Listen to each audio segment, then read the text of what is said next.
So a sexless marriage is the ultimate act of cruelty from a wife. It's the ultimate act of cruelty because we absolutely know the most important thing to a man in his marriage is sex with his wife. It's how he expresses love. It's how he feels loved and cared for. It's how he feels respected. It's how he feels like a man. And as women, we know that. So it's the ultimate act of cruelty because it's a conscious and deliberate act to strip a man of his sense of being a man. It shows the deepest cruelty and wickedness of our woman ways in a relationship with a good man. And no matter what excuse or all the excuses given, women need to be honest with ourselves that they are just excuses.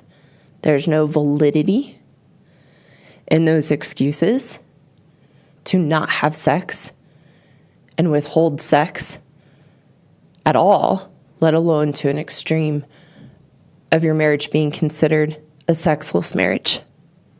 Because I was in it, for the women listening, you can pretend all day that you're justified and believe in your excuses, but underneath, you know what you're doing is wrong to your husband.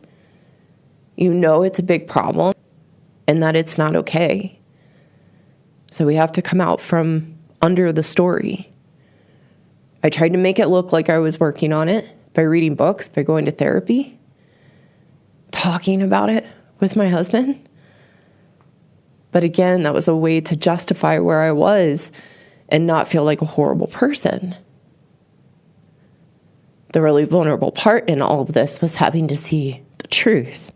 Is that at the beginning, this is conscious and deliberate. It's the stories we create that allow us to cloud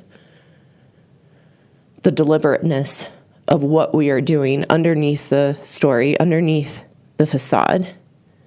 The truth I had to see, and the truth I hope other women can see, and the truth I want good men to know, so you can break out of the cognitive dissonance of buying into the excuses. The truth was that I wanted to take away every last drop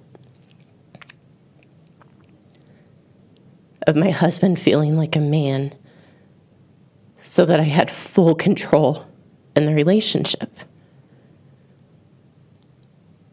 That's why, as women, we want it, and why we consciously and deliberately do it and create a sexless marriage is for the control. And if we buy into our own excuses, we'll never get to that truth, and we can never change, and we'll continue to destroy our husbands and destroy our marriages.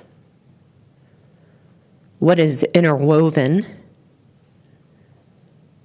in a sexless marriage is the gaslighting. In withholding sex to that extreme of a marriage being sexless, we make our husbands doubt themselves. We make them doubt that it's reasonable for his wife to have regulars with him, that maybe he's way off base in that. And we make our husbands believe that it is unreasonable for them to ask for sex and that it is an unfair request. And in that, we make men feel that they are Neanderthals. We make them feel that they are immature. I have had some men share with me that their wives say something along the lines of, it's normal. All marriages get to this point where you don't have sex anymore. It's just part of getting older, like in a marriage maturing. We don't have to have sex. And then good men wrapped into that gaslighting, not being able to see the truth, believe that and think there must be something wrong with them.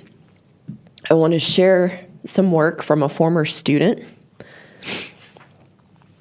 of how his wife gaslighting him around sex and her not wanting to have sex, what it made him believe, because this is how other good men feel, and it's important to know you're not alone and that this is the experience, so it normalizes it so that you can begin to heal and see the reality and make choices for yourself in your marriage. This is a very high-level man, and just your day-to-day good man, loves his wife, even in the challenges that they have had.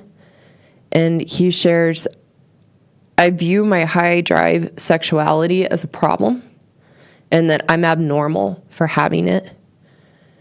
I view my desires for variety as also being abnormal. I constantly try to suppress my desires for my wife so that I don't cause her to label me as a childish man. In her view, not asking for sex is a sign of maturity, that the longer we go without it, the more mature I become. Yet for me, it's the more emasculated and sexually frustrated I become. That's the result of the gaslighting of what we do to make a man feel that he's unreasonable for wanting sex. You need to know it is reasonable for your wife to have regular sex with you and enjoy regular sex. Of course, you can't make her or change what she's doing, but part of coming out of the gaslighting is to know what's reasonable, so you know you're not crazy, and that what you expect and thought marriage would be is what it should be. That's sex is part of a healthy marriage. Regular sex is part of a healthy marriage. And not having regular sex is a sign of a very unhealthy marriage. To watch today, for those women listening who know you are the problem and want a path forward to change your woman ways and truly be happy in yourself, I have a course for women called the Happiness Program. And in this course, you will learn how to resolve the unhealthy relationship you have with yourself so that you are empowered to be the solution to the issues and challenges in your marriage and in your life. You can find the link in the description below to learn more about the course and apply to enroll. For the good men listening who want a way to take your power back that you've unknowingly given away to your wife, I also have a course for you called the Marriage Rescue Course for Good Men Only. This course teaches you how to rebuild your strength and confidence as a good man so that you can navigate the relationship with your wife in a healthy, constructive way. You can also find the link in the description below to learn more about the course and apply to enroll. Thank you again, and I